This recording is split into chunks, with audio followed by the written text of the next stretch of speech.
वफाकी वजीर मरियम औरंगजेब की तहरीक इंसाफ पर कड़ी तनकीद। कहा कि इमरान साहब का फैलाया गंद और गलाजत साफ कर रहे हैं। आज ईंधन की कीमतों की बोझ की वजह से इमरान साहब हैं, ये नहीं, ये गो की बचाव का मातम है।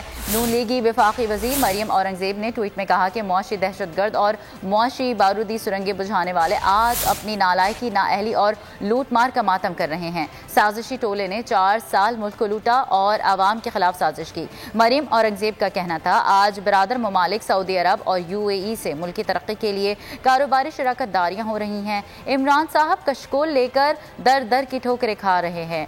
वजीर आजम शहबाज शरीफ इमरान खान की नालायकी और लूट मार के बोझ से हर मुमकिन हद तक अवाम को बचा रहे हैं।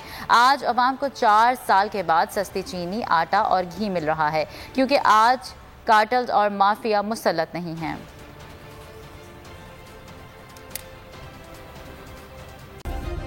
सब्सक्राइब करें और बेल दबाएं ताकि कोई खबर रह न जाए।